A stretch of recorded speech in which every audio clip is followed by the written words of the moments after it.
Like old. Yeah, but my boss is out there and I still want a raise. Why? Well, economically, I think you make perfect sense. But to me personally, the reality here is that society is not going to cease to exist. Human beings, just like any other animal on the planet, always seeks to survive. And I'm talking, what I'm talking now is, just base level.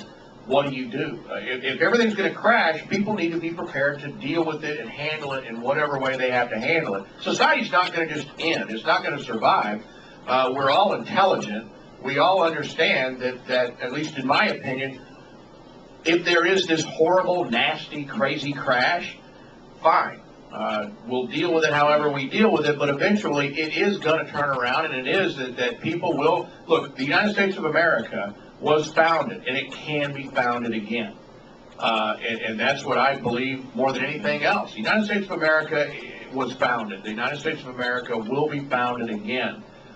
We may go through tough times, but if we're smart now and prepare for those times in whatever drastic way you have to, and I'm not joking when I say that, because, if we're all sitting here looking at the Federal Reserve this, and our country's going broke, we're going to $1 trillion a year we don't even have, then there are harsh realities that we all have to face. And how do you make it through that ultimate tough time that you believe is coming? So in my opinion, you find people who you share this opinion with, and then you work with them to figure out the best way to make it through. I really creeped you out, didn't I? I really creeped the whole place out with that. All right, next up. A couple of thoughts about 2012. Let's assume for the moment that history can repeat itself, like when Kennedy competed against Carter in 1980. You're talking about Hillary. Exactly, Ron. And I'm an ultra-conservative myself, but just to take some pieces here, the country loves a great street fight.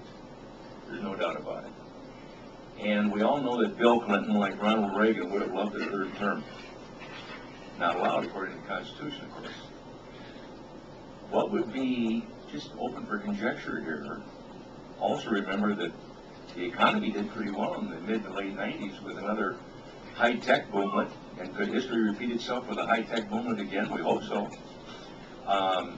What happens now that we're hearing everybody say anything that the Congress can do to make Obama a one-term president is really what is going to be going on now, a subliminal message. Anything we can do to make it harder on Obama to get reelected. Assume he wants to get nominated and Hillary resigns from Secretary of State and competes against him. Who would the Republicans put up against Hillary and Bill? Big chocolate. Yeah, okay. Big chocolate and his 3 first ladies. So, just a great band name right there, isn't it? Ladies and gentlemen, open it up for Foghat. Big chocolate and his 3 first ladies. Only one is actually recognized by the District of Columbia. Technically, and when I talk about, who do you run against them? Well, I don't know my point, Chris. When we talk about a street fight, golly, what would be the story if all of a sudden 2 women were running for president? Well, first of all, you get 3, you get big chocolate. Yeah, Who wouldn't do it? He would have Democrat, Republican, and an independent party candidate right there in his own house. But first of all, I got to tell you something. A lot of people talk about will Hillary Clinton run for president. I think most of America would look at her as a retread. I think most of America would look at her as just going back to the same BS that got us in trouble in the first place. I'm telling you, man, I am so inspired by what this Tea Party Citizens Movement has created that people don't want to go back to this bunch of clowns. Look, Bill Clinton went out and he campaigned for all these candidates and he ran his big fat yap, but you know what? Most people looked at him and just went, well, wait a minute, you're a jolly guy, but you're a liar. Okay, you're an impeached guy who cheated on his wife with a big fat pizza delivery chick. So why are we listening to you?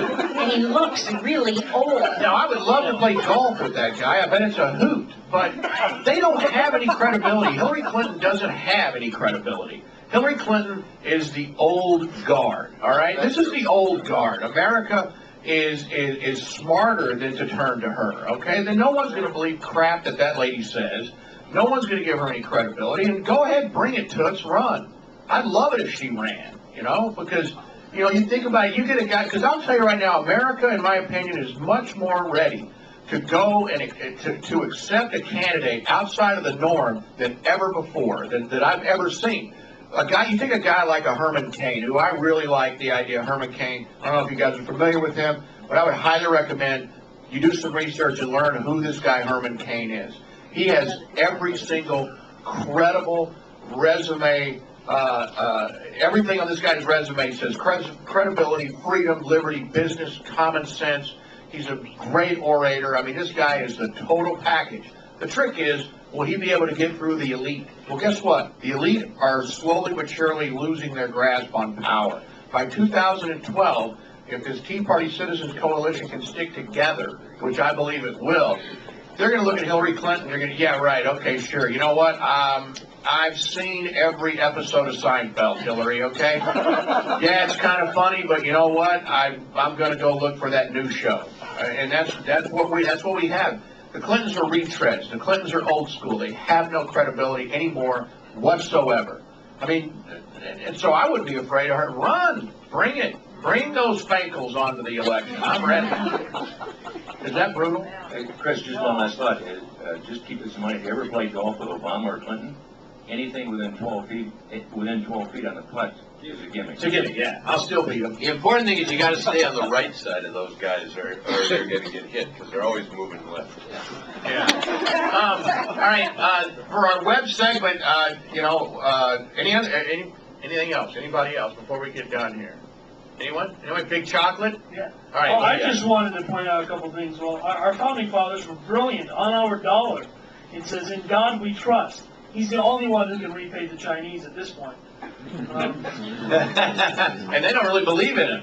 Well, I mean, I've been trying to give you a check. I think at this point they're taking anyone's money. So, the other thing I did, I just appreciate about the Tea Party movement is how diverse it actually is. If you're not watching MSNBC and you look at the candidates who are running, I mean, there's 7 people watching, and 3 of them are my wives. But MSNBC, that is. But I really appreciated seeing candidates like Nikki Haley, Indian like myself, running and winning, and Marco Rubio, and I think it is the future, and that's why I say, to heck with the Republicans, let's make it its own. The trick is, to me, is you don't let anyone else define you, and that's really the most important thing here. And I think that's what the Tea Party Citizens Movement has established. They never allow themselves to be defined, and that's the important deal. All right, here we go. Hey, John. Hey, how you doing? Yeah, I know John. In a more local, more practical vein, I'd like to ask the panel, do you think that the new crop of Republican, or a majority that we have in both the House and the Senate here in the state of Minnesota, has the guts to deal with some of the most important economic things that they can do, which is cut the tax rates? For years, when Steve Swiggum was over there, and we begged them, how about you every year offer up a step down of the fact that we have an 8% state income tax is obscene. It should be stepped down to something like 3%, if at all. I'd like to see it completely removed. But do you think that they have the guts to start that process? And I don't care if Dayton is the governor. Send it up to him and have Mark Dayton veto a tax cut for the job producers of the state. I would love to see that fight. What do you think? Me Well, too. no, he's a guy that's about 9,000 votes, 9,000 votes ahead on one thing. I'm going to tax the rich. Do you think the Republicans I don't know. will fight that? I hope so. Yeah. It remains to be It's seen. not the rich. It's the people who create jobs, and we got to Yeah. stop I'll tell demonizing you, them. great question, John. The Democrats have already, the ones that won on Tuesday, have already gotten together and picked their leaders. You've got Senator Tom Bach, who's been picked to be the minority leader in the Senate, and you've got Paul Thiessen, what a nightmare, in the House. These men are very good at strategy, very good at policy, and unless we have Republicans who have a backbone, who have found a pair during this election, we could easily get screwed again.